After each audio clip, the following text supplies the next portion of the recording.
إن الحمد لله نحمده ونستعينه ونستغفره ونؤمن به ونتوكل عليه ونعوذ بالله من شرور أنفسنا ومن سيئات أعمالنا من يهده الله فلا مضل له ومن يضلل فلا هادي له أشهد أن لا إله إلا الله وحده لا شريك له وأشهد أن محمدا عبده ورسوله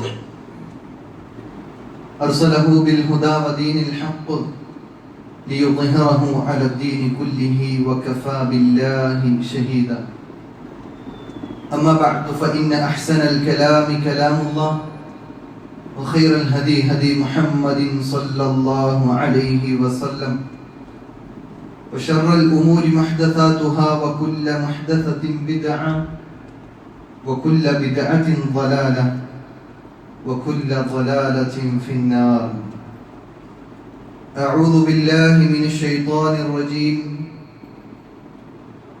يا أيها الذين آمنوا اتقوا الله حق تقاته ولا تموتن إلا وأنتم مسلمون بسم الله الرحمن الرحيم يا أيها الناس اتقوا ربكم الذي خلقكم من نفس واحدة وخلق منها زوجها وبث منهما رجالا كثيرا ونساء واتقوا الله الذي تساءلون به والأرحام إن الله كان عليكم رقيبا يا أيها الذين آمنوا اتقوا الله وقولوا قولا سديدا يصلح لكم أعمالكم ويغفر لكم ذنوبكم ومن يطع الله ورسوله فقد فاز فوزا عظيما اللهم رب اشرح لي صدري ويسر لي أمري واحلل عقدة من لساني يفقهوا قولي സ്നേഹാദരനീയരായ സത്യവിശ്വാസികളെ വിശ്വാസിനികളെ, പ്രതിഫല ദിവസത്തിന്റെ ഉടമസ്ഥനായ അല്ലാഹു സുബ്ഹാനഹു വ തആലയെ രഹസ്യത്തിലും പരസ്യത്തിലും കഴിവിന്റെ പരമാവധി സൂക്ഷിച്ചുകൊണ്ട് നിയമനിർദ്ദേശങ്ങൾ അനുസരിച്ചുകൊണ്ട് ശരിയായ മുസ്ലിമായി മുഅ്മിനായി റബ്ബിന് വിധേയപ്പെട്ടുകൊണ്ട് മരണാനന്തര ജീവിതത്തിനു വേണ്ടി അധ്വാനിക്കണമേ എന്ന്, തഖ്വയോടുകൂടി ജീവിക്കണമേ എന്ന് സ്വന്തത്തെ മറക്കാതെ നിങ്ങൾ ഓരോരുത്തരെയും ഉണർത്തുകയാണ്, തഖ്വ കൊണ്ട് വസിയത്ത് നൽകുകയാണ്. ആ രൂപത്തിൽ അല്ലാഹു തൃപ്തിയടയുന്ന ജീവിതം നയിക്കാൻ നമുക്കെല്ലാവർക്കും അല്ലാഹു ഉദവി നൽകി അനുഗ്രഹിക്കുമാറാകട്ടെ. അല്ലാഹുമ്മ ആമീൻ. പരിശുദ്ധമായ റമദാൻ നമ്മിൽ നിന്ന് വിട പറഞ്ഞിട്ട് 2 ആഴ്ചകൾ പിന്നിടുമ്പോൾ റമദാനിന്റെ ദിനരാത്രങ്ങളിൽ നമ്മൾ ഏറെ ശ്രദ്ധിച്ചിരുന്നതും പരിശ്രമിച്ചതുമായ ഒരു ഇബാദത്തായിരുന്നു വിശുദ്ധ ഖുർആനിന്റെ പാരായണം. ഒരു ദിവസം മിനിമം ഒരു ജുസ് എങ്കിലും ഓതി തീർക്കണമെന്നായിരുന്നു നമ്മുടെ ലക്ഷ്യം. വിശുദ്ധ റമദാൻ വിട പറയുന്നതിന് മുമ്പ് ഖുർആൻ ഒരാവർത്തിയെങ്കിലും ഓതി തീർക്കണമെന്ന ലക്ഷ്യത്തോടു കൂടി അതിനെ സമീപിച്ചവരാണ് ഞാനും നിങ്ങളും. അല്ലാഹു സുബ്ഹാനഹു വ തആല അത്തരം കർമ്മങ്ങളെല്ലാം നമ്മിൽ നിന്ന് സ്വീകരിക്കുമാറാകട്ടെ. പക്ഷെ റമദാൻ കഴിഞ്ഞതിന് ശേഷം ആ ഖുർആനിനോടുള്ള നമ്മുടെ സമീപനം എന്താണ് എന്ന് നമ്മൾ പരിശോധിക്കേണ്ടതുണ്ട്. ചില ആളുകൾ അന്നടച്ച ഖുർആനാണ്, പിന്നെ വെള്ളിയാഴ്ച സൂറത്തുൽ കഹ്ഫ് ഓതണം എന്ന സുന്നത്തുള്ളത് കൊണ്ട് മാത്രം ഒരുപക്ഷെ തുറന്നവരുണ്ടാകാം. ചില ആളുകൾ അതിനെ തുടർത്തിക്കൊണ്ടുവരാൻ ഒരല്പമെങ്കിലും ഓതാൻ ശ്രമിക്കുന്നവരുണ്ട് എന്നത് വിസ്മരിക്കുന്നില്ല. എന്നാൽ പലരും ആ ഖുർആനിനോടുള്ള സമീപനം അന്ന് കാണിച്ചതിൽ നിന്ന് അതിന്റെ 10% പോലും ഇല്ലാത്തൊരവസ്ഥയിലേക്ക് ആളുകൾ തിരക്കിലായി പോയിട്ടുണ്ട്. നാളെ പരലോകത്ത് റസൂലുള്ളാഹി സ്വല്ലല്ലാഹു അലൈഹി വസല്ലമ വന്നിട്ട് അല്ലാഹുവിനോട് ഒരു പരാതി പറയുന്നുണ്ട്. അല്ലാഹുവേ, ഇന്ന ഖൗമി ഇത്തഖദു ഹാദൽ ഖുർആന മഹ്ജൂറ. അല്ലാഹുവേ, എൻ്റെ ഖൗം, എൻ്റെ സമുദായം ഖുർആനിനെ മഹ്ജൂറാക്കി കളഞ്ഞു, സ്വീകരിച്ചിരിക്കുന്നു. മഹ്ജൂർ എന്ന് പറഞ്ഞാൽ ഇബ്നു കസീർ റഹ്മഹുല്ലാഹ് വിശദീകരിക്കുന്നുണ്ട്, അതിനെ ഓതി കേൾപ്പിച്ചു കഴിഞ്ഞാൽ അത് കേൾക്കാൻ തയ്യാറല്ലാത്തവർ. അത് ഏറ്റവും കൂടുതൽ പ്രധാനമായും വിശദീകരിച്ചത് മക്കയിലെ മുശ്രിക്കുകളുമായി ബന്ധപ്പെട്ട വിഷയമാണ്. ഖുർആൻ ഓതി കൊടുക്കുമ്പോൾ അവർ ആ ശബ്ദമുണ്ടാക്കി, ശബ്ദ കോലാഹലങ്ങൾ ഇളക്കി വിട്ട് ആ ഖുർആനിനെ കേൾക്കുന്നതിൽ നിന്നും ഖുർആൻ പഠിപ്പിച്ചു കൊടുക്കുന്നതിലൊക്കെ തടസ്സമുണ്ടാക്കിയവരായിരുന്നു എന്നാണ്. അതൊരു മഹ്ജൂറാണ്. എന്നാൽ അതിനെ വിശദീകരിക്കുന്നിടത്ത് വീണ്ടും പണ്ഡിതന്മാർ ഇബ്നു കസീർ റഹ്മഹുല്ലാഹ് പറയാണ്, തർക്കു അമലിഹി വഹിഫ്ളിഹി ഐളൻ മിനൽ ഹുജ്റാനിഹി, ഖുർആനിനെ പഠിക്കുന്നതും ഖുർആനിനെ ഹിഫ്ളാക്കുന്നതിൽ നിന്നും ഒഴിവായി നിൽക്കുക എന്നത്. എങ്ങനെ? ഖുർആൻ പഠിക്കുക, ഖുർആൻ ഹിഫ്ളാക്കുക, അതിനെ തദബ്ബുർ ചെയ്യുക, അതിനെ ഉറ്റാലോചിക്കുക, ഇതെല്ലാം ഒഴിവാക്കിക്കൊണ്ട് ജീവിക്കുന്ന ഒരു മുസ്ലിം ആകട്ടെ അവനും ഈ പറഞ്ഞ രൂപത്തിൽ ഖുർആനിനെ അകറ്റിക്കളഞ്ഞവനാകുന്നു എന്ന് പണ്ഡിതന്മാർ ഈ ആയത്തിനെ വിശദീകരിക്കുന്നിടത്ത് വീണ്ടും പറയുന്നു,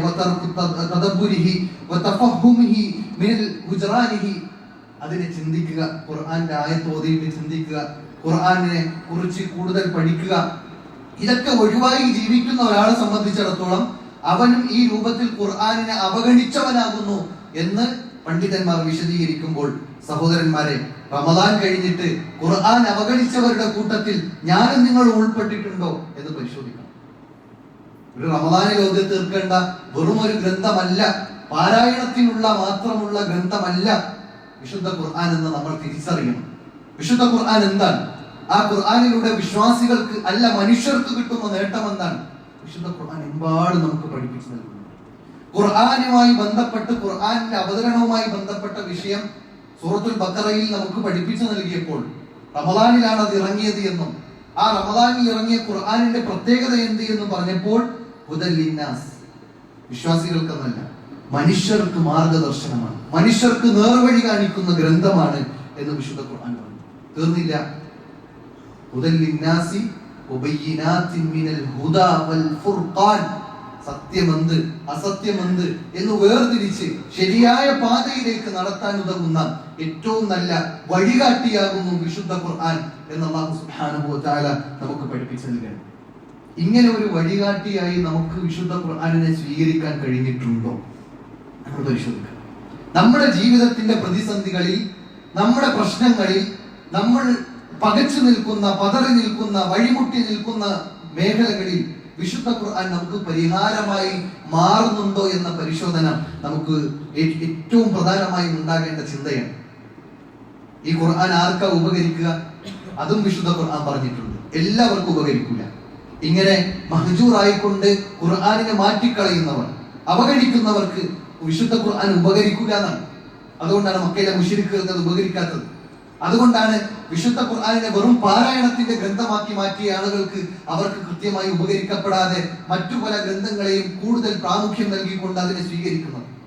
വിശുദ്ധ ഖുർആനിനെ മാറ്റി നിർത്തുന്നു. എന്നാൽ മാലയും മൗലൂദും ഒക്കെ വലിയ ആവേശത്തോടു കൂടി അതിനെ ചൊല്ലാനും അതിനെ ആദരിക്കാനും ഒക്കെ പരിശ്രമിക്കുന്ന ചില ആളുകളുമുണ്ട്. വിശുദ്ധ ഖുർആനിൽ 2-ാം അധ്യായം 2-ാമത്തെ വചനത്തിൽ അല്ലാഹു പറയുന്നു, ദാലിക്കൽ കിതാബു ലാ റൈബ ഫീഹി ഹുദൽ ലിൽ മുത്തഖീൻ. ഇത് സൂക്ഷ്മത പാലിക്കുന്ന ആളുകൾക്ക് മാത്രമേ ഈ വിശുദ്ധ ഖുർആൻ ഉപകരിക്കുകയുള്ളൂ എന്നാണ്. നമ്മൾ നന്നാവാൻ തയ്യാറാണോ എങ്കിൽ വിശുദ്ധ ഖുർആൻ നമുക്ക് വഴികാട്ടിയാണ്. വിശുദ്ധ ഖുർആൻ നമുക്ക് പരിഹാരമാണ്. നമ്മുടെ ജീവിതത്തിലെ പ്രതിസന്ധികൾ നിറഞ്ഞ ജീവിതത്തിൽ ഈ വിശുദ്ധ ഖുർആൻ താങ്ങാണ്, തണലാണ്, നമുക്ക് ആശ്വാസമാണ് എന്ന് വിശുദ്ധ ഖുർആൻ നമുക്ക് പഠിപ്പിച്ചു നൽകുന്നു. ഏറ്റവും ചൊവ്വായതിലേക്കാണ്. പല രൂപത്തിലുള്ള മാർഗങ്ങളുണ്ട്. പലരുടെ പ്രശ്നങ്ങളും തീർക്കുന്നത് പല വിധേനയാണ്. എന്നാൽ ഏറ്റവും ചൊവ്വായ മാർഗത്തിലൂടെ പരിഹരിക്കുവാനും ഏറ്റവും ചൊവ്വായതിലേക്ക് എത്തിക്കുവാനും വിശുദ്ധ ഖുർആൻ കൊണ്ട് സാധിക്കുമെന്ന് അല്ലാഹു സുബ്ഹാനഹു വ തആല പറയുന്നു. ഇന്ന ഹാദൽ ഖുർആന യഹ്ദി ലില്ലതി ഹിയ അഖ്വം.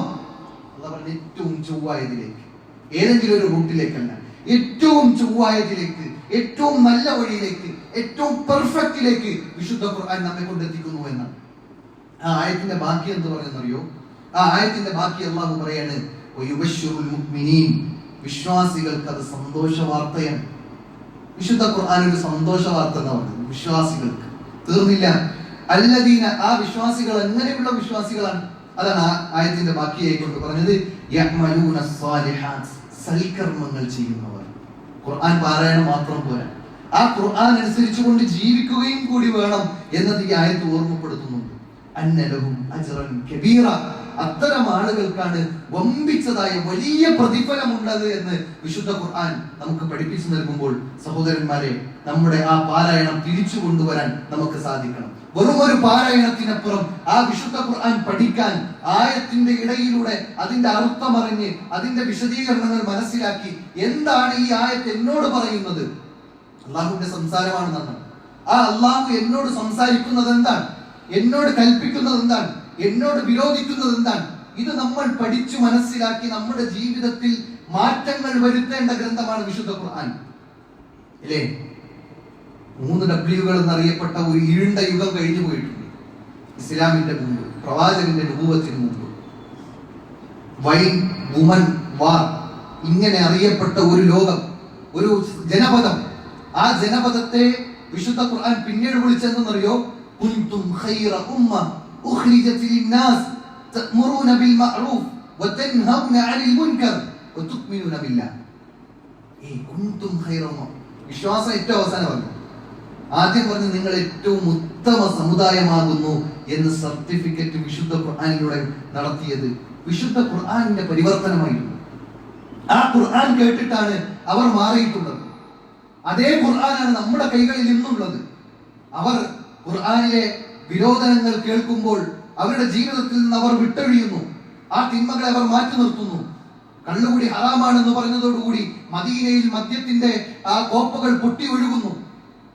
അവസാനം ആ ഒഴുകിയ സ്ഥലത്തുകൂടി ഉണ്ടായ പുല്ലുകൾ പോലും അവരുടെ വിശ്വാസികളായ സഹാബികളുടെ ഒട്ടകങ്ങളോ കുതിരകളോ കഴിക്കരുത് എന്ന ശാഠ്യം പിടിച്ചവർ, അത്ര വലിയ സൂക്ഷ്മത പുലർത്തിയ ആളുകൾ. സഹോദരന്മാരെ, ചില്ലറക്കാരില്ല. ആ ഖുർആനാണ്, അവരെ പരിവർത്തിപ്പിച്ച ഖുർആനാണ് നമ്മുടെ കൈകളിലുള്ളത്, നമ്മുടെ വീടുകളിലുള്ളത്. നമ്മുടെ ഫോണുകൾക്കുള്ളിൽ ആൻഡ്രോയിഡ് ആപ്പുകളായിക്കൊണ്ടോ അല്ലെങ്കിൽ മറ്റ് ആപ്പുകളായിക്കൊണ്ടോ ഇന്ന് നമ്മുടെ ഫോണുകളിൽ ഇൻസ്റ്റാൾ ചെയ്തിട്ടുള്ളത് ആ ഖുർആൻ തന്നെയാണ്. പക്ഷേ ആ ഖുർആൻ ഇങ്ങനെ ആവർത്തിച്ച് വായിക്കുന്നു എന്നല്ലാതെ ഒരുപക്ഷെ പലിശയിൽ മുഴുകുന്ന മുസ്ലിമീങ്ങൾ ഇല്ല എന്ന് പറയാൻ എനിക്ക് നിവർത്തിയില്ല. മുസ്ലിമീങ്ങളിൽ ഒരു വലിയ വിഭാഗം ആളുകൾ പലിശയിൽ മുഴുകുന്നുണ്ട്.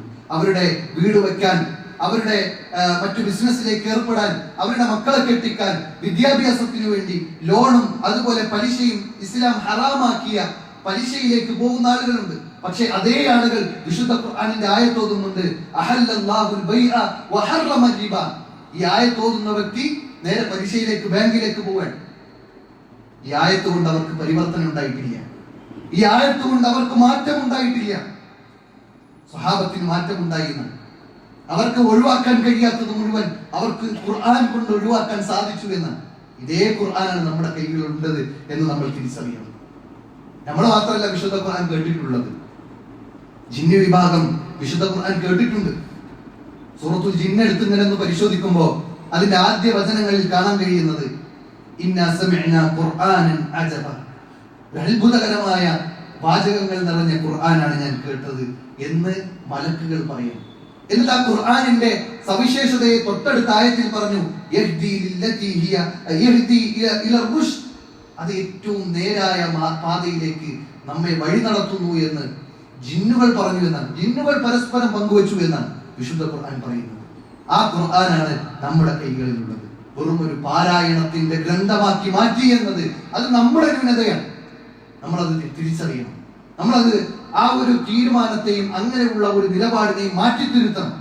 കാരണം വിശുദ്ധ ഖുർആനിന്റെ ഗാംഭീര്യം പറഞ്ഞെടുത്ത് ഈ ഖുർആൻ എങ്ങാനും ഒരു മലയുടെ മുകളിലാണ് ഇറങ്ങിയത് എങ്കിൽ അള്ളാഹു പറയുന്നത്, ലൗ അൻസൽനാ ഹാദൽ ഖുർആന അലാ ജബൽ, ഒരു മലയുടെ മുകളിലാണ് ഈ വിശുദ്ധ ഖുർആനിനെ ഇറക്കിയത് എങ്കിൽ ലറഅയ്തഹു ഖാശിഅൻ മുതസദ്ദിഅൻ മിൻ ഖശിയത്തില്ലാഹ്, അല്ലാഹുവിനോടുള്ള ഭയത്താൽ, ആ വിശുദ്ധ ഖുർആനിന്റെ ഗാംഭീര്യത്താൽ ആ മല ഇളകി പൊടിഞ്ഞു പോകുമായിരുന്നു എന്നാണ്. പക്ഷെ നമുക്കൊരു കുലുക്കവുമില്ല. നമ്മെ സംബന്ധിച്ചിടത്തോളം ഒരു നിലക്കുള്ള മാറ്റവും ഈ വിശുദ്ധ ഖുർആൻ കൊണ്ട് കഴിഞ്ഞ റമദാനിൽ ഒരു ആവർത്തി ഓതി തീർത്തിട്ടും നമ്മുടെ ജീവിതത്തിൽ വിശുദ്ധ ഖുർആൻ പറഞ്ഞ തിന്മകളെ കുറിച്ച് താക്കീത് നൽകിയിട്ടും ആ തിന്മകൾ നമ്മുടെ ജീവിതത്തിൽ ഉണ്ടെങ്കിൽ എന്തു മാറ്റമാണ് വിശുദ്ധ ഖുർആൻ കൊണ്ട് നമ്മുടെ ജീവിതത്തിൽ ഉണ്ടായത്? മാറ്റമുണ്ടാകണം. ജീവിതത്തിൽ വിശുദ്ധ ഖുർആൻ കൊണ്ട് എഡിറ്റുകൾ നടത്തണം. അവിടെയാണ് നമുക്ക് വിജയമുള്ളത് എന്ന് നമ്മൾ തിരിച്ചറിയേണ്ടതുണ്ട്. ആരാണ് വിശ്വാസികളെന്ന് വിശുദ്ധ ഖുർആനിലൂടെ ഓർമ്മപ്പെടുത്തിയപ്പോൾ ഇന്നമൽ മുഅ്മിനൂൻ, അവിടെ ഇന്നമ എന്ന പദപ്രയോഗം തന്നെ നമ്മൾ മനസ്സിലാക്കേണ്ട ഒരു വിഷയം, അവർ മാത്രമാണ് വിശ്വാസികൾ എന്നാണ്. ഇന്നമൽ മുഅ്മിനൂൻ, വിശ്വാസികൾ എന്ന് പറഞ്ഞാൽ ഇവർ മാത്രം. ആരാ? അതിനുശേഷം പറഞ്ഞു അല്ലദീന ഇദാ ദുക്കിറല്ലാഹ്, അല്ലാഹുവിനെ കുറിച്ച് കേട്ട് കഴിഞ്ഞാൽ, ചിരിച്ചു കളിച്ചിരിക്കുന്നല്ല, അല്ലാഹുവിനെ കുറിച്ച് കേട്ട് കഴിഞ്ഞാൽ വജിലത് ഖുലൂബുഹും, അവരുടെ ഹൃദയങ്ങൾ നടുങ്ങുന്നു. അവരുടെ ഹൃദയങ്ങൾ നടുങ്ങുന്നു. വഇദാ തുലിയത് അലൈഹിം ആയാതുഹു, അവരുടെ മേൽ ആയാത്തുകൾ ഓതി കേൾപ്പിച്ചു കഴിഞ്ഞാൽ സാദത്തുഹും ഈമാന, അവരുടെ ഈമാൻ വർദ്ധിക്കുന്നു. വിശുദ്ധ ഖുർആനിന്റെ ആയത്തുകൾ, അല്ലാഹുവിന്റെ ദൃഷ്ടാന്തങ്ങൾ ഇതെല്ലാം ഓതി കേൾപ്പിക്കുന്ന സമയത്ത് അവരുടെ ഈമാൻ വർദ്ധിക്കും, അവരുടെ ഹൃദയങ്ങൾ നടുങ്ങുമെന്ന്. സഹോദരന്മാരെ, ആ വിശുദ്ധ ഖുർആൻ നമ്മുടെ കൈകളിൽ ഉണ്ടായിരുന്നിട്ട് നമുക്ക് മാറ്റങ്ങളില്ല എങ്കിൽ വിശുദ്ധ ഖുർആനിനെ അവഗണിച്ചവരുടെ കൂട്ടത്തിലായിരിക്കും നമ്മൾ പെടുന്നത് എന്ന് തിരിച്ചറിയേണ്ടതുണ്ട്. മാത്രമല്ല, ഈ പരിവർത്തനത്തിന്റെ പടപ്പാട്ട് പാടിയ ഈ വിശുദ്ധ ഖുർആൻ, അതിൽ നിന്ന് കിട്ടേണ്ട നേട്ടങ്ങൾ, വിശ്വാസികൾക്ക് പ്രത്യേകമായി കിട്ടുന്ന നേട്ടങ്ങളെ കുറിച്ച് വിശുദ്ധ ഖുർആൻ പറയുന്നുണ്ട്. പാരായണത്തിലൂടെ കിട്ടുന്ന നേട്ടമുണ്ട്, മാറ്റങ്ങളിലൂടെ കിട്ടുന്ന നേട്ടമുണ്ട്, പരലോകത്ത് കിട്ടുന്ന നേട്ടമുണ്ട്. അള്ളാഹുവിന്റെ അഭികാരനാകാനുള്ള തൗഫീഖ് നമുക്ക് ഈ ഖുർആനിന്റെ പഠനത്തിലൂടെയും ഖുർആനിന്റെ പാരായണത്തിലൂടെയും നമുക്ക് ലഭിക്കുന്നതാണ്. അതിലൊന്നാമത്തത് ലൻ തബൂർ എന്ന് വിശുദ്ധ ഖുർആൻ പറയുന്നുണ്ട്. എന്താ ലൻ തബൂർ എന്ന് പറഞ്ഞാൽ? നഷ്ടമില്ലാത്ത കച്ചവടം എന്നാണ്. നഷ്ടമില്ലാത്ത കച്ചവടം. നമ്മളൊക്കെ ഒരു ബിസിനസ്സിലേക്ക് ഇറങ്ങിത്തിരിക്കുമ്പോൾ ആദ്യം അതിന്റെ വരും വരായികകൾ നമ്മൾ പരിശോധിക്കും. അതിന്റെ ചാൻസുകൾ എത്രത്തോളം ലാഭം ഉണ്ടാകും എന്ന് നമ്മൾ പരിശോധിക്കും. അതിനൊന്ന് പ്രാക്ടീസ് ചെയ്തു നോക്കും. പിന്നീട് അത് നഷ്ടക്കച്ചവടമാകണമെങ്കിൽ അത് ഒഴിവാക്കി പോകും. എന്നാൽ അല്ലാഹു സുബ്ഹാനഹു വ തആല ലാഭകരമായ നഷ്ടമില്ലാത്ത കച്ചവടം എന്ന് പറഞ്ഞത് വിശുദ്ധ ഖുർആനിൽ കാണാം. ഇന്നല്ലദീന യത്ലൂന കിതാബല്ലാഹ്, അല്ലാഹുവിന്റെ ഖുർആനിനെ, കിതാബിനെ പാരായണം ചെയ്തവർ. അതാണ് ഒന്നാമത് പറഞ്ഞത്. ഇന്നല്ലദീന യത്ലൂന കിതാബല്ലാഹ്, അല്ലാഹുവിന്റെ ഗ്രന്ഥത്തെ പാരായണം ചെയ്തവർ. വഅഖാമുസ്സലാഹ്, അതോടൊപ്പം നിസ്കാരത്തെ നിലനിർത്തുന്നവർ. തീർന്നില്ല. വഅൻഫിഖൂ മിമ്മാ റസഖ്നാഹും സിർറൻ വഅലാനിയ, അവർ രഹസ്യമായി കൊണ്ടും പരസ്യമായി കൊണ്ടും ദാനധർമ്മങ്ങൾ ചെയ്തവർ. എങ്കിൽ യർജൂന തിജാറതൻ ലൻ തബൂർ, അവർ കച്ചവടം നടത്തിയത് കച്ചവടം എന്നറിയോ? ഒരു നിലക്കും നഷ്ടം വരാത്ത, ഒരു നിലക്കും നഷ്ടം സംഭവിക്കാത്ത ലാഭകരമായ കച്ചവടമായിരിക്കുന്നു അവർ നടത്തിയതെന്നാണ്. ഈ ആയത്തിന്റെ തുടക്കത്തിൽ എന്താ? വിശുദ്ധ ഖുർആന്റെ പാരായണത്തിനെ എടുത്തു. നിസ്കാരത്തിനേക്കാൾ മുന്തിച്ചു, സ്വതക്കയേക്കാൾ മുന്തിച്ചു വിശുദ്ധ ഖുർആനിന്റെ പാരായണം. വെറും പാരായണമല്ല, ആ പാരായണത്തിലൂടെ ചിന്തിച്ചും മനസ്സിലാക്കിയും ജീവിതത്തിൽ എഡിറ്റ് ചെയ്തുകൊണ്ടുള്ള പാരായണമുണ്ടോ, ആ പാരായണം എന്നത് ഒരിക്കലും നഷ്ടമില്ലാത്ത പാരായണമാണ്. അവർ ഒരു ബിസിനസ്സാണ് അവർ നടത്തിയത് എന്ന് വിശുദ്ധ ഖുർആനിലൂടെ അല്ലാഹു സുബ്ഹാനഹു വ തആല നമുക്ക് പഠിപ്പിച്ചു തരുന്നുണ്ട്. ഈ പാരായണത്തിന് മാത്രം കിട്ടുന്ന പ്രതിഫലം എന്താ? ഒരൊറ്റ ഹർഫിന് 10 പ്രതിഫലം. റസൂൽ കരീം സല്ലല്ലാഹു അലൈഹി വസല്ലം പറയുന്നത്, മൻ ഖറഅ ഹർഫൻ മിൻ കിതാബില്ലാഹി ഫലഹു ഹസന, ഒരു മനുഷ്യൻ ഖുർആനിൽ നിന്ന് ഒരൊറ്റ ഹർഫ് പാരായണം ചെയ്താൽ അവനൊരു നന്മയുണ്ട്. വൽ ഹസനതു ബിഅശ്രി അംസാലിഹാ, ഒരു നന്മ എന്ന് പറഞ്ഞാൽ അതിന് 10 പ്രതിഫലമെന്ന്. എന്നിട്ട് പ്രവാചകൻ സല്ലല്ലാഹു അലൈഹി വസല്ലം പറയുന്നത്, ലാ അഖൂലു അലിഫ് ലാം മീം ഹർഫുൻ, അലിഫ് ലാം മീം എന്നത് ഒരു ഹർഫാണ് എന്ന് ഞാൻ പറയുന്നില്ല, മറിച്ച് അലിഫുൻ ഹർഫുൻ വലാമുൻ ഹർഫുൻ വമീമുൻ ഹർഫുൻ, അലിഫ് ഒരു ഹർഫാൻ, ലാം ഒരു ഹർഫാൻ, മീം ഒരു ഹർഫാൻ. ഇങ്ങനെ അലിഫ് ലാം മീം എന്ന് പറയുന്നിടത്ത് നമുക്ക് കിട്ടുന്ന പ്രതിഫലം 30 പ്രതിഫലം. വളരെ ചുരുങ്ങിയ സെക്കൻഡുകൾ കൊണ്ട് മാത്രം നമുക്ക് ലഭിക്കാതിരിക്കുന്ന പ്രതിഫലം അളവറ്റതാണ്. കാരുണ്യവാനായ റബ്ബ്, വിശാലതയുള്ള റബ്ബ് അല്ലാഹു സുബ്ഹാനഹു വ തആല, അവൻ നമുക്ക് വമ്പിച്ച പ്രതിഫലം നൽകുന്നു എന്ന് വിശുദ്ധ ഖുർആനിലൂടെയും തിരുവചനങ്ങളിലൂടെയും നമുക്ക് കാണാൻ കഴിയും. ഖുർആൻ ഓതുന്ന വിശ്വാസികളുടെ ഉപമയെക്കുറിച്ചും പ്രവാചകൻ സല്ലല്ലാഹു അലൈഹി വസല്ലം പറയുന്നു. വിശ്വാസികൾ തന്നെ, ഞാൻ നേരത്തെ തുടക്കത്തിൽ പറഞ്ഞു, പല രൂപത്തിലാണ് ഖുർആനിനെ സമീപിക്കുന്ന വിഷയത്തിൽ, പല രൂപത്തിലാണ്. എന്നാൽ പ്രവാചകൻ സല്ലല്ലാഹു അലൈഹി വസല്ലം ഇവിടെ 2 രൂപത്തിലാണ് വിഭജിച്ചിട്ടുള്ളത്. ഒരു വിശ്വാസി, ഖുർആൻ ഓതുന്ന വിശ്വാസി, ഖുർആൻ ഓതാത്ത വിശ്വാസി. ഖുർആൻ ഓതുന്ന വിശ്വാസി ആരാ? അവന്റെ ഉപമ എന്താണ്? റസൂൽ കരീം സല്ലല്ലാഹു അലൈഹി വസല്ലം പറയുന്നു, മസലുൽ മുഅ്മിനീന അല്ലദീ യഖറഉൽ ഖുർആൻ, ഖുർആൻ ഓതുന്ന വിശ്വാസിയുടെ ഉപമ മസലുൽ ഉദ്റജ്, എന്ന് വെച്ചാൽ ഈ മാതള നാരങ്ങ പോലെയാണ്. മാതള നാരങ്ങയുടെ പ്രത്യേകത എന്താ? റസൂലുള്ളാഹി സ്വല്ലല്ലാഹു അലൈഹി വസല്ലം പറഞ്ഞു, റീഹുഹാ തയ്യിബ് വതഅമുഹാ തയ്യിബ്, അതിന്റെ മണവും ഏറ്റവും നല്ലതാണ്, അതിന്റെ രുചിയും നല്ലതാണ്. എന്നാൽ ഖുർആൻ പാരായണം ചെയ്യാത്ത ഒരു വിശ്വാസിയുടെ ഉപമ എങ്ങനെയാണ്? റസൂൽ കരീം സല്ലല്ലാഹു അലൈഹി വസല്ലം പറയുന്നു, കമസലി തംർ, അതൊരു കാരക്ക പോലെയാണ്. കാരക്കയുടെ പ്രത്യേകത എന്താ? വിശ്വാസിയാണ്, പക്ഷെ ഖുർആൻ ഓതാറില്ല. അങ്ങനെയുള്ള വിശ്വാസിയുടെ പ്രത്യേകത, അവന് മണമുണ്ടാവില്ല, അവനിൽ നിന്ന് നന്മകൾ പടരില്ല, അവനിൽ നന്മകൾ പ്രകടമായി കാണാൻ കഴിയില്ല. അങ്ങനെയുള്ളവരാണ്. മണമുണ്ടാവൂല, പക്ഷേ അതിന്റെ മധുരം നല്ല മധുരമുള്ള സാധനമാണ്, പക്ഷേ അതിന് മണമുണ്ടാവൂല എന്ന് പ്രവാചകൻ സല്ലല്ലാഹു അലൈഹി വസല്ലം പറയുമ്പോൾ ഇതിൽ ഏതാ ഉത്തമം? പ്രവാചകൻ സല്ലല്ലാഹു അലൈഹി വസല്ലം പറഞ്ഞത്, അത് ഏറ്റവും നല്ല മണവും ഏറ്റവും നല്ല രുചിയുമുള്ള ഭക്ഷണമാണല്ലോ നമ്മൾ ആഗ്രഹിക്കുക, അതായിരിക്കണം. നമ്മൾ അങ്ങനെ ആയി മാറണം. വിശ്വാസികൾ എന്ന നിലയ്ക്ക് വിശുദ്ധ ഖുർആനിന്റെ ഓത്തിലൂടെ, പഠനങ്ങളിലൂടെ, മനനങ്ങളിലൂടെ, ചിന്തകളിലൂടെ, വിശുദ്ധ ഖുർആൻ എടുത്തു പറയുന്നുണ്ടല്ലോ, അഫലാ തതക്കറൂൻ അഫലാ തഅഖിലൂൻ, നിങ്ങൾ ചിന്തിക്കുന്നില്ലേ, നിങ്ങൾ ഉറ്റാലോചിക്കുന്നില്ലേ എന്ന് വിശുദ്ധ ഖുർആനെ കുറിച്ച് പറയുന്നുണ്ട്. നമ്മൾ അങ്ങനെ നമ്മുടെ ചിന്തകളെ ഉണർത്തിക്കൊണ്ട് വിശുദ്ധ ഖുർആനിന്റെ പഠിതാവാകാൻ നമുക്ക് സാധിക്കേണ്ടതുണ്ട് എന്ന്. അങ്ങനെ വിശുദ്ധ ഖുർആൻ പഠിച്ച് നല്ല രൂപത്തിലൊക്കെ ഓതുന്ന ഒരു വ്യക്തിയാണെങ്കിൽ അവൻ ആരുടെ കൂടെയാണെന്ന് അറിയോ? പ്രവാചകൻ സല്ലല്ലാഹു അലൈഹി വസല്ലം പറയാണ്, മഅ സഫറത്തിൽ കിറാമിൽ ബററ, പുണ്യവാളന്മാരായ മലക്കുകളുടെ കൂട്ടത്തിലാണ് എന്ന് പ്രവാചകൻ സല്ലല്ലാഹു അലൈഹി വസല്ലം പറയാണ്. അത്രയും നല്ല സ്ഥാനം വിശുദ്ധ ഖുർആൻ പഠിക്കുകയും അത് കൃത്യമായി പാരായണം ചെയ്യുകയും നല്ല രൂപത്തിൽ അതിനെ പാരായണം ചെയ്യുകയും ചെയ്യുന്ന ആളുകൾക്ക് കിട്ടുന്ന വലിയ പ്രതിഫലമാണ് മലക്കുകളുടെ കൂട്ടത്തിലായിരിക്കുന്നത്. ഇനി നല്ല രൂപത്തിലൊന്നും ഓതാൻ അറിയില്ല, തപ്പിത്തടഞ്ഞൊക്കെയാണ് ഓതുന്നതെങ്കിൽ അവിടെയും പ്രവാചകൻ സല്ലല്ലാഹു അലൈഹി വസല്ലം പറഞ്ഞത്, ലഹു അജ്റാൻ, അവന് 2 പ്രതിഫലം ഉണ്ടാകും.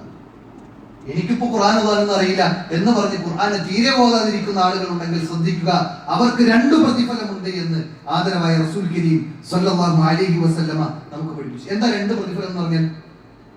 1 ആ ഓതിയതിനുള്ള പ്രതിഫലം, 2 അത് പ്രയാസപ്പെട്ടു ഓതിയതിനുള്ള പ്രതിഫലം. ഇങ്ങനെയുള്ള 2 പ്രതിഫലമാണ് അവന് കിട്ടാനിരിക്കുന്നത് എന്ന് റസൂൽ കരീം സല്ലല്ലാഹു അലൈഹി വസല്ലമ നമുക്ക് പഠിപ്പിച്ചു നൽകുന്നു. നമ്മുടെ ജീവിതത്തിൽ പല വിധത്തിലുള്ള പ്രയാസങ്ങൾ, പ്രതിസന്ധികൾ, മനപ്രയാസങ്ങൾ, അസ്വസ്ഥതകൾ നമുക്ക് നേരിടുമ്പോൾ ഒരുപക്ഷെ പല ആളുകളും പല രൂപത്തിലുള്ള അതിനെ നീക്കിക്കളയാൻ, അതിനെ പോക്കിക്കളയാനുള്ള സമീപനങ്ങൾ എടുക്കാറുണ്ട്. ചില ആളുകൾ റീൽസുകൾ കണ്ടു തീർക്കും, ചില ആളുകൾ യാത്രകൾ ചെയ്തു തീർക്കും, ചില ആളുകൾ ഒറ്റയ്ക്കിരിക്കും, ചില ആളുകൾ കരഞ്ഞു തീർക്കും. പക്ഷേ യഥാർത്ഥ ആശ്വാസം എവിടെയുള്ളത്? വിശുദ്ധ ഖുർആൻ നമ്മോട് സംസാരിക്കുന്നുണ്ട്, അള്ളാഹു നമ്മോട് പറയുന്നുണ്ട്. വിശുദ്ധ ഖുർആനിലൂടെ അള്ളാഹു സുബ്ഹാനഹു വ തആല മനഃശാന്തിക്ക് ഏറ്റവും പെർഫെക്റ്റ് ആയ ഒരു മാർഗമെന്ത്, പരിഹാരമെന്ത് എന്ന് പറയുമ്പോൾ അള്ളാഹു പറയുന്നത്, അല്ലദീന ആമനു, വിശ്വസിച്ച ആളുകൾ, വതത്മഇന്നു ഖുലൂബുഹും ബിദിക്രില്ലാഹ്, അവരുടെ മനസ്സിന് ശാന്തി അടയുന്നത് അള്ളാഹുവിനെ കുറിച്ച് ഓർക്കുമ്പോഴാണ്, ദിക്ർ എടുക്കുമ്പോഴാണ്. അലാ ബിദിക്രില്ലാഹി തത്മഇന്നുൽ ഖുലൂബ്, ശരിയായ മനഃശാന്തി എവിടെയെന്നറിയോ? അത് വിശുദ്ധ ഖുർആനിന്റെ പാരായണത്തിലൂടെ, റബ്ബിനെ കുറിച്ചുള്ള സ്മരണയിലൂടെയാണ് എന്ന് വിശുദ്ധ ഖുർആൻ പറയുമ്പോൾ, സഹോദരന്മാരെ, നമ്മുടെ ജീവിതത്തിലെ പ്രയാസങ്ങൾക്കും പ്രതിസന്ധികൾക്കും ശാന്തിക്കും സമാധാനത്തിനും വിശുദ്ധ ഖുർആൻ നമുക്ക് മതിയാകുന്നതാണ് എന്ന് വിശുദ്ധ ഖുർആൻ പറയുന്നു. പക്ഷെ നമ്മൾ അതൊക്കെ വിട്ടെറിഞ്ഞ് വേറെ പല മാർഗത്തിലേക്കും പോവുകയാണ്. നമുക്കിതൊന്നും ഒരു വിശ്വാസമില്ലാത്തൊരു സമീപനമായി കൊണ്ട് ആളുകൾ മാറിക്കൊണ്ടിരിക്കണം. അവിടെ നിന്ന് നമ്മുടെ നിലപാടിനെ മാറ്റണം, നമ്മുടെ തീരുമാനങ്ങളെ മാറ്റണം, നമ്മുടെ ചിന്തകളെ മാറ്റണം. വിശുദ്ധ ഖുർആനെ കൊണ്ട് സമാധാനമടയാൻ നമുക്ക് സാധിക്കണം. വിശുദ്ധ ഖുർആന്റെ പാരായണത്തിലൂടെ, പഠനത്തിലൂടെ, വിശുദ്ധ ഖുർആനിനെ ആലോചിച്ചും ചിന്തിച്ചും പഠിച്ചും മനസ്സിലാക്കിയും നമ്മുടെ പ്രശ്നങ്ങളെ പരിഹരിക്കാൻ കൊണ്ട് നമുക്ക് കഴിയണം, വിശുദ്ധ ഖുർആൻ കൊണ്ട് കഴിയണം. അതോടൊപ്പം അല്ലാഹു സുബ്ഹാനഹു വ തആല നമുക്ക് ഓഫർ നൽകുന്ന മറ്റൊരു ഓഫർ ഉണ്ട്. റസൂൽ കരീം സല്ലല്ലാഹു അലൈഹി വസല്ലം പറയാണ്, ഇന്ന ലില്ലാഹി അഹ്ലൈൻ, അല്ലാഹുവിന് 2 വിധത്തിലുള്ള കൂട്ടുകാരുണ്ട്, അഹിലുകാരുണ്ട്, കുടുംബക്കാരുണ്ട്. അങ്ങനെയാണ് പ്രവാചകൻ വിശദീകരിച്ചത്. അപ്പൊ സ്വഹാബത്ത് ചോദിക്കണേ, വഹുമായ റസൂലല്ലാഹ്, ആരാണ് റസൂലെ അവർ 2 പേരും, 2 കൂട്ടർ? പ്രവാചകൻ സല്ലല്ലാഹു അലൈഹി വസല്ലം പറഞ്ഞു അഹ്ലുൽ ഖുർആൻ. ഒന്നാമത്തത് ഖുർആനിന്റെ വക്താവാണ്. നമുക്ക് പറയാൻ കഴിയും ഞാൻ ഖുർആനിന്റെ അനുയായിയാണ് അല്ലെങ്കിൽ ഖുർആനിന്റെ വക്താവാണ് എന്ന്? വെറുതെ മുസ്ലിം ആയിട്ട് കാര്യമില്ല. ആ ഖുർആനിന്റെ അഹിലുകാരനാകണമെങ്കിൽ ആ ഖുർആനിനെ പഠിക്കണം, ആ ഖുർആനിനെ പാരായണം ചെയ്യണം, ആ ഖുർആനിനെ കഴിയുന്നത്ര ഹിഫ്ളാക്കണം, ആ ഖുർആനിന്റെ തഫ്സീറുകൾ പഠിക്കണം. അങ്ങനെ ഖുർആനിന്റെ അഹിലുകാരനാകണം. അല്ലാതെ ഖുർആനിന്റെ വീട്ടിലുണ്ട് എന്ന് പറഞ്ഞിട്ട് ഖുർആനിന്റെ അഹിലുകാരനാകാൻ പറ്റില്ല. അള്ളാഹുവിന്റെ അഹിലുകാരനാകണോ ഖുർആനിന്റെ അഹിലുകാരനാകണം. അങ്ങനെ ഖുർആനിന്റെ അഹിലുകാരനായാൽ അള്ളാഹുവിന്റെ അഹിലുകാരനാകാൻ കഴിയും എന്നാണ് റസൂൽ കരീം സല്ലല്ലാഹു അലൈഹി വസല്ലം പറയുന്നത്. അപ്പൊ അള്ളാഹുവിന്റെ കുടുംബക്കാരനായാൽ പിന്നെ നമുക്ക് എന്തെങ്കിലും പേടിക്കണ്ടോ? ഈ ദുനിയാവിലൊന്നും പേടിക്കല്ല, നാളെ പരലോകത്തും യാതൊന്നും പേടിക്കേണ്ടതില്ല എന്ന് മലക്കുകൾ നമ്മോട് പറയുന്നതാണ്. സഹോദരന്മാരെ, അള്ളാഹുവിന്റെ അഹിലുകാരനായി കഴിഞ്ഞാൽ, ഖുർആനിന്റെ അഹിലുകാരനായി കഴിഞ്ഞാൽ നമുക്ക് പരലോകത്തിൽ കിട്ടുന്ന മറ്റൊരു നേട്ടം കൂടി പ്രവാചകൻ സല്ലല്ലാഹു അലൈഹി വസല്ലം നമുക്ക് പഠിപ്പിച്ചു നൽകുന്നുണ്ട്. നമ്മുടെ ഉമ്മയും നമ്മുടെ ഉപ്പയും നമ്മുടെ വിട്ടകന്ന് അവരുടെ സ്വന്തം നഫ്സി നഫ്സി എന്ന് പറഞ്ഞ് പരലോകത്ത് സ്വയം രക്ഷപ്പെടാൻ അവർ വെപ്രാളപ്പെടുന്ന സമയം, ആ സമയത്ത് നമുക്ക് ശഫാഅത്ത് ശുപാർശ ലഭിക്കും. ആരും ശുപാർശയില്ലാത്ത, ആരുടെ ശുപാർശയും ഉപകരിക്കാത്ത ആ പരലോകത്ത് ഖുർആനിന്റെ ശഫാഅത്ത് ലഭിക്കുന്ന ആർക്കേ ലഭിക്കുള്ളൂ എന്നറിയോ? പ്രവാചകൻ സല്ലല്ലാഹു അലൈഹി വസല്ലം പറയാണ് ഇഖ്റഉൽ ഖുർആൻ, നിങ്ങൾ ഖുർആൻ പാരായണം ചെയ്യൂ. ഫഇന്നഹു യഅതി യൗമൽ ഖിയാമത്തി ശഫീഅൻ ലിഅസ്ഹാബിഹി, ഖുർആനിന്റെ അസ്ഹാബിന്, ഖുർആനിന്റെ ആളുകൾക്ക് ആ ഖുർആൻ വന്ന് ശഫാഅത്ത് നൽകുന്ന, ശുപാർശ നൽകുന്ന. ഖുർആൻ വീട്ടിൽ വെച്ചിരുന്നാൽ, ഖുർആൻ നമ്മുടെ ഫോണിൽ ആപ്പ് കയറ്റി ഇൻസ്റ്റാൾ ചെയ്തിട്ടിരുന്നാൽ ആ ഖുർആൻ നമ്മുടെ ശഫാഅത്തിന് വേണ്ടി വരില്ല. ആ ഖുർആനുമായി നല്ല ബന്ധം ഉണ്ടാക്കുക, അല്ലെ? ഒരു സുഹൃത്ത് എന്ന് പറയുമ്പോൾ എങ്ങനെയാണ് ആ സുഹൃത്ത് നല്ല സുഹൃത്തായി മാറുക? ആ സുഹൃത്ത് എപ്പോഴും നമ്മോട് ഒരു കണക്ഷൻ ഉണ്ടാകുന്നപ്പോൾ, ആ സുഹൃത്തുമായി നല്ല ബന്ധങ്ങൾ പുലർത്തുമ്പോൾ, കൂടുതൽ സമയങ്ങൾ ചിലവഴിക്കുമ്പോൾ, പരസ്പരം കാര്യങ്ങൾ ഷെയർ ചെയ്യുമ്പോഴാണ് ആ സുഹൃത്ത് നല്ലൊരു സുഹൃത്തായി നമ്മുടെ കൂടെ, ബെസ്റ്റ് ഫ്രണ്ടായി നമ്മുടെ കൂടെ ഉണ്ടാവുക. എന്നതുപോലെ വിശുദ്ധ ഖുർആനുമായി നല്ലൊരു സമീപനം, നമ്മുടെ സമയം ആ ഖുർആനിന് വേണ്ടി ചിലവഴിച്ച് നമ്മുടെ കൂടുതൽ സമയം ഖുർആനുമായി ബന്ധപ്പെട്ട് ആ ഖുർആനിനെ പഠിക്കാൻ, ആ ഖുർആനിനെ മനസ്സിലാക്കാൻ, ആ ഖുർആനിന്റെ തഫ്സീറുകൾ കേൾക്കാൻ, ആ ഖുർആനിന്റെ പഠന രംഗത്ത് ഒരുമിച്ചിരിക്കാൻ, ഇങ്ങനെ നമുക്ക് സമയങ്ങൾ മാറ്റിവെക്കാൻ തയ്യാറായി കഴിഞ്ഞാൽ പരലോകത്ത് ശുപാർശകനായിക്കൊണ്ട്, ആരും സഹായിക്കാനില്ലാത്ത സമയത്ത് ആ ഖുർആൻ സ്വർഗത്തിലേക്ക് നയിക്കാൻ നമ്മുടെ റബ്ബിന്റെ മുമ്പിൽ ശുപാർശകനായി കൊണ്ടുവരുമെന്ന് പ്രവാചകൻ സല്ലല്ലാഹു അലൈഹി വസല്ലമ നമുക്ക് പഠിപ്പിച്ചു നൽകുന്നു. സഹോദരന്മാരെ, ഈ രൂപത്തിൽ ഖുർആനുമായി ഒരു നല്ല ബന്ധം പുലർത്താൻ നമുക്ക് സാധിക്കേണ്ടതുണ്ട്, പഠിക്കാൻ നമുക്ക് സാധിക്കണം. ഖുർആനിന്റെ ആഴത്തിലുള്ള പഠനങ്ങൾ നമുക്ക് ഇനി തുടരേണ്ടതുണ്ട്. മരണം വരെ ആ ഖുർആനിനെ പഠിക്കാൻ നമുക്ക് സാധിക്കേണ്ടതുണ്ട്. അല്ലാഹു സുബ്ഹാനഹു വ തആല അതിനുള്ള തൗഫീഖ് നൽകി അനുഗ്രഹിക്കുമാറാകട്ടെ.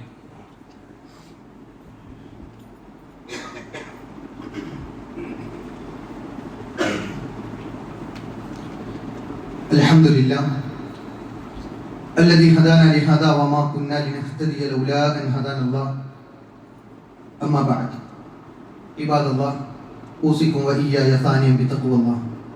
ഒരിക്കൽ കൂടി അള്ളാഹുവിനെ സൂക്ഷിച്ചുകൊണ്ട് ജീവിക്കണമേ എന്ന് സ്വന്തത്തെ മറക്കാതെ നിങ്ങൾ ഓരോരുത്തരെയും ഉണർത്തുകയാണ്, തഖ്വ കൊണ്ട് വസിയത്ത് നൽകുകയാണ്. ആ രൂപത്തിൽ അള്ളാഹു ഇഷ്ടപ്പെടുന്ന, തൃപ്തിപ്പെടുന്ന അള്ളാഹുവിന്റെ ഇഷ്ടദാസന്മാരിൽ ഉൾപ്പെടുവാൻ അള്ളാഹു നമുക്ക് ഏവർക്കും തൗഫീഖ് നൽകി അനുഗ്രഹിക്കുമാറാകട്ടെ. വിശുദ്ധ ഖുർആൻ അത് പാരായണത്തിനുള്ള ഗ്രന്ഥം മാത്രമല്ല, മറിച്ച് പരിവർത്തനത്തിനുള്ള ഗ്രന്ഥവും വഴി കാണിക്കുന്ന, നേർവഴി നയിക്കുന്ന, നമ്മുടെ ജീവിതത്തിലെ പ്രയാസങ്ങളും പ്രതിസന്ധികളും നീക്കിത്തരുന്ന, ഏറ്റവും ചൊവ്വായതിലേക്ക് വഴി നടത്തുന്ന ഗ്രന്ഥമാണ് എന്ന് നമ്മൾ തിരിച്ചറിയുന്നുണ്ട്. അതോടൊപ്പം ആ വിശുദ്ധ ഖുർആൻ പാരായണം ചെയ്യുമ്പോൾ നമ്മൾ പാലിക്കേണ്ട ചില മര്യാദകൾ, ഒരു 5-6 മര്യാദകൾ കൂടിയാണ് ഈ ഖുതുബയിൽ എന്നെയും നിങ്ങളെയും ഓർമ്മപ്പെടുത്തുന്നത്. അതിൽ ഒന്നാമത്തത് ശുദ്ധി വരുത്തണം. ഖുർആൻ പാരായണം ചെയ്യുന്ന സമയത്ത് ശുദ്ധി വരുത്തണം. പ്രവാചകൻ സല്ലല്ലാഹു അലൈഹി വസല്ലമ ഒരിക്കൽ ബാത്റൂമിൽ കയറി തിരിച്ചിറങ്ങുന്ന സമയത്ത് ഒരു സഹാബി വന്നിട്ട് സലാം പറയും. ആ സലാം പറഞ്ഞപ്പോൾ പ്രവാചകൻ സല്ലല്ലാഹു അലൈഹി വസല്ലമ അവിടെ മടക്കിയിട്ടില്ല. എന്നിട്ട് വെള്ളം കൊണ്ടുവന്നു, ശുദ്ധീകരിച്ചു, അതിനുശേഷം സലാം മടക്കുകയാണ്.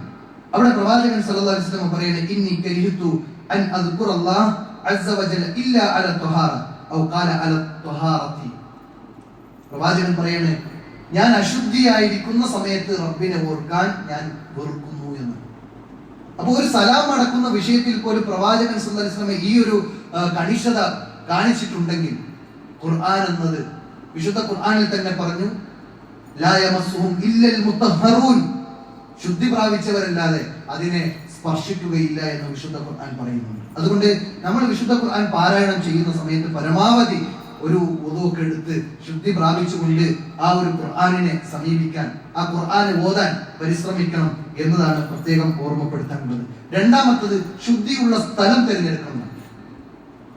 മോശപ്പെട്ട സ്ഥലങ്ങൾ അല്ലെങ്കിൽ നജസ്സുകളുള്ള സ്ഥലങ്ങൾ, അത്തരം സ്ഥലങ്ങളിൽ വിശുദ്ധ ഖുർആൻ പാരായണം ചെയ്യാൻ വേണ്ടി തിരഞ്ഞെടുക്കരുത് എന്ന് നമ്മൾ ആരും അങ്ങനെ തിരഞ്ഞെടുക്കാറില്ല. എന്നാലും ഒന്ന് ഓർമ്മപ്പെടുത്താൻ, പള്ളികൾ, വീട്ടിലെ ഏറ്റവും നല്ല വൃത്തിയുള്ള സ്ഥലങ്ങൾ, അങ്ങനെ നല്ല സ്ഥലങ്ങളെ, വൃത്തിയുള്ള സ്ഥലങ്ങളെ, ശുദ്ധിയുള്ള സ്ഥലങ്ങളെ വിശുദ്ധ ഖുർആൻ പാരായണം ചെയ്യാൻ വേണ്ടി തിരഞ്ഞെടുക്കണം എന്നതാണ്. മൂന്നാമത്തത് ഭയഭക്തിയോടുകൂടി പാരായണം ചെയ്യണം. ഒരുപക്ഷെ കഴിഞ്ഞ ഒരു റമദാനിൽ വിശുദ്ധ ഖുർആൻ പള്ളികളിൽ നിന്ന് പോലും ഓതിയ പലരുടെയും അവസ്ഥ അവിടെ നടക്കുന്ന പലതും നോക്കിക്കൊണ്ടായിരിക്കും. ഖുർആൻ പാരായണം ചെയ്യുന്ന സമയത്ത് തൊട്ടടുത്തിരിക്കുന്ന സുഹൃത്ത് തമാശ പറയുമ്പോൾ ഖുർആൻ പാരായണം ചെയ്തുകൊണ്ടിരിക്കെ തമാശ കേട്ട് ചിരിക്കുന്ന രംഗങ്ങൾ ഉണ്ടായിട്ടുണ്ടാകും. എന്നാൽ വിശ്വാസികൾ ഖുർആൻ പാരായണം ചെയ്യുമ്പോൾ അവരുടെ മനസ്സിന്റെ അവസ്ഥ എന്തായിരിക്കുമെന്ന് വിശുദ്ധ ഖുർആൻ പറയുന്നുണ്ട്. യഖ്ശൗന റബ്ബഹും, അവരവരുടെ റബ്ബിനെ കുറിച്ച് ഭയപ്പെട്ടുകൊണ്ട്, ആ റബ്ബിന്റെ മഖാമിനെ കുറിച്ച് ഭയപ്പെട്ടുകൊണ്ടായിരിക്കും വിശുദ്ധ ഖുർആൻ പാരായണം ചെയ്യുന്നത് എന്ന്. അവരുടെ ജുലൂദുകൾ താഴ്മയായിക്കൊണ്ടും അവർ ഏറ്റവും നല്ല രൂപത്തിൽ ഭയഭക്തിയോടുകൂടി വിശുദ്ധ ഖുർആനിനെ പാരായണം ചെയ്യുന്ന, സ്വർഗത്തിന്റെ ആയത്തുകൾ കേൾക്കുമ്പോൾ സ്വർഗം ചോദിച്ചുകൊണ്ടും നരകത്തിലെ ആയത്തുകൾ പാരായണം ചെയ്യുന്ന സമയത്ത് അവർ കരഞ്ഞുകൊണ്ടും നരകത്തിൽ നിന്ന് രക്ഷ തേടിക്കൊണ്ടുമായിരിക്കും വിശുദ്ധ ഖുർആൻ പാരായണം ചെയ്യുന്നത് എന്ന് സ്വഹാബത്തിനെ കുറിച്ച് പ്രവാചകൻ സല്ലല്ലാഹു അലൈഹി വസല്ലമയുടെ ജീവിതത്തിലെ ചില അവസ്ഥകളെ കുറിച്ചും പഠിപ്പിച്ചു നൽകുന്ന ഗ്രന്ഥങ്ങളിൽ നമുക്ക് വായിച്ചെടുക്കാൻ കഴിയും. അതോടൊപ്പം നാലാമത്തത് പാരായണം ചെയ്യുന്ന തുടക്കത്തിൽ അഊദു ചൊല്ലണം എന്നാണ്. അഞ്ചാമത്തത് ബിസ്മി കൊണ്ട് ആരംഭിക്കണം എന്നാണ്. നാലാമത്തത് അഊദു ചൊല്ലണം. വഇദാ ഖുരിഅൽ ഖുർആൻ ഫസ്തഇദ് ബില്ലാഹി മിനശ് ശൈത്താനിർ റജീം എന്ന് അല്ലാഹു സുബ്ഹാനഹു വ തആല വിശുദ്ധ ഖുർആനിൽ തന്നെ പറയുന്നുണ്ട്. അപ്പോൾ അഊദു കൊണ്ട് തുടങ്ങണം, ബിസ്മി കൊണ്ട് ബാക്കി ആയത്തുകൾ ആരംഭിക്കണം.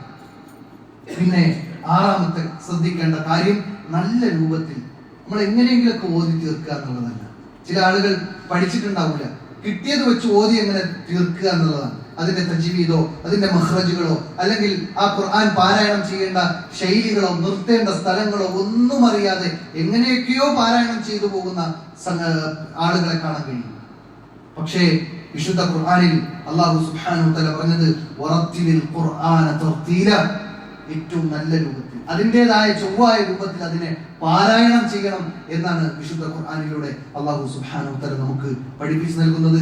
ഈ രൂപത്തിൽ ഖുർആൻ പഠിക്കാൻ, ഖുർആൻ പാരായണം ചെയ്യാൻ ഇനിയും നമുക്ക് ഖുർആൻ പാരായണം ചെയ്യേണ്ടതുണ്ട്, നമുക്ക് ഖുർആൻ പഠിക്കേണ്ടതുണ്ട്. ആ ഖുർആനിൽ നിന്ന് നമ്മുടെ ജീവിതത്തെ പരിവർത്തിപ്പിക്കേണ്ടതുണ്ട്. അതിനുള്ള പഠന സംവിധാനങ്ങൾ നമ്മൾ തേടിയെത്തണം.